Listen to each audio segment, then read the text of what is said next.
अच्छा और बुरा व्यक्ति की प्रवृत्ति है, लेकिन सवाल यह है कि क्यों और कैसे कोई व्यक्ति अच्छा या बुरा बन जाता है। वही इससे भी ज़रूरी चीज़ यह है कि अच्छा इंसान कैसे बने। आज संसार में चारों ओर बुराई ही बुराई है। दंगे फसाद, लड़ाई झगड़े, हत्या और आपराधिक कामों से जुड़ी खबरों की कोई कमी नहीं है। इसका कारण है संसार का बुरा बनना। जब इंसान की प्रवृत्ति बुरी हो जाती है तो संसार भी बुराइयों से भर जाता है। गौतम बुद्ध की इस कहानी से जानेंगे क्यों कोई व्यक्ति बुरा बन जाता है और बुरे काम करने लगता है। साथ ही इस कहानी में जानेंगे कैसे बने एक अच्छा इंसान। एक गांव में एक शातिर चोर रहता था।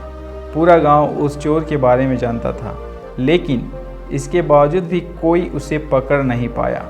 उस शातिर चोर ने अपने संपूर्ण जीवन चोरी करने में लगा दिया। इतना ही नहीं, आसपास के गांव और नगर में भी इसकी बराबरी का कोई चोर नहीं था। चोर का एक बेटा था जिससे वह अपनी तरह ही शातिर चोर बनाना चाहता था। इसलिए वह अपने बेटे से हमेशा कहता था कि कभी किसी साधु या सन्यासी के उपदेश को मत सुनना। यदि कोई कुछ कहे भी तो अपने कान बंद कर वहाँ से भाग जाना।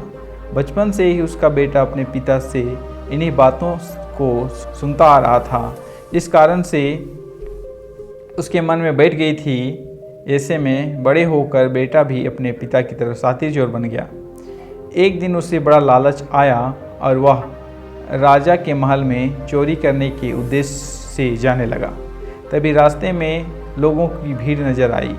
चोर ने देखा कि लोग एक सन्यासी के चरणों में गिरकर उनका आशीर्वाद ले रहे हैं। वो सन्यासी गौतम बुद्ध थे। चोर साधु सन्यासी से दूर रहता था क्योंकि उसे अपने पिता से यही सीख मिली थी, लेकिन भगवान बुद्ध को देखकर वह उनकी ओर आकर्षित हो गया। इसका कारण यह है कि पहली बार उसे किसी तेजस्वी व्यक्ति के दर्शन हुए थे। अचानक उसे पिता की बात याद आ जाती है कि साधु सन्यासियों से दूर रहना चाहिए। चोर असमंजस में रहता कि वह सन्यासी के पास जाए या चोरी करने के लिए जाए।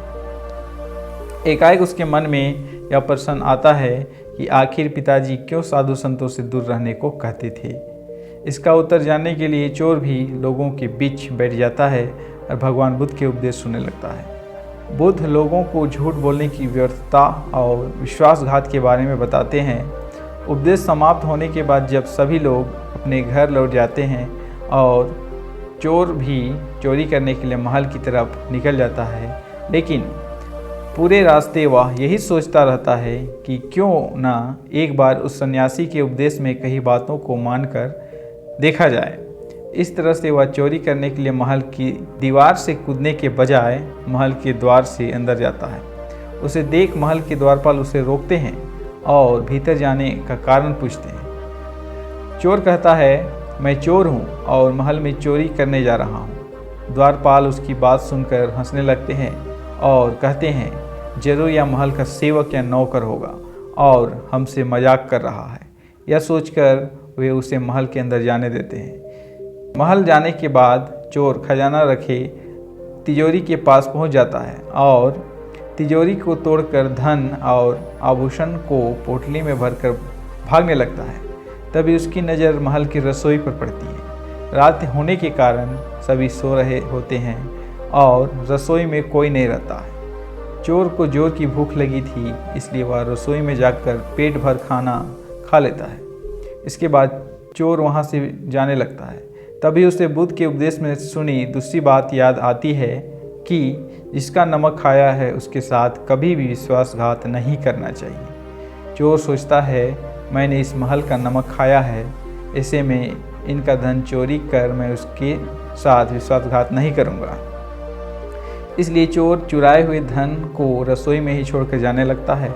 महल के एक व्यक्ति की नज़र चोर पर पड़ जाती है और वह शोर मचा देता है, जिससे महल के लोग चोर को पकड़ लेते हैं और राजा के पास ले जाते हैं। राजा चोर से पूछता है कि जब तुमने चोरी कर ही ली थी, फिर इसे छोड़कर क्यों जा रहे थे। चोर कहता है, एक सन्यासी के उपदेश के कारण। चोर की बात से राजा प्रभावित होते हैं और उससे कहते हैं, अगर तुमने ऐसे उपदेश बचपन से ही सुने होते तो तुम कभी चोर बनते ही नहीं। इतना कहकर राजा ने उसे कोई सज़ा नहीं और छोड़ दिया। लेकिन राजा ने उसे कहा कि एक बात याद रखना, सही संगत और सही उपदेश से ही व्यक्ति अच्छा इंसान बनता है। बचपन से ही गलत संगत और गलत उपदेश मिलने के कारण वह बुरा व्यक्ति बन जाता है। संगत और उपदेश व्यक्ति का जीवन बदल देता है। तो दोस्तों, यह कहानी आप लोग को कैसी लगी नीचे कमेंट बॉक्स में कमेंट करके ज़रूर बताएं और चैनल को सब्सक्राइब करें। धन्यवाद।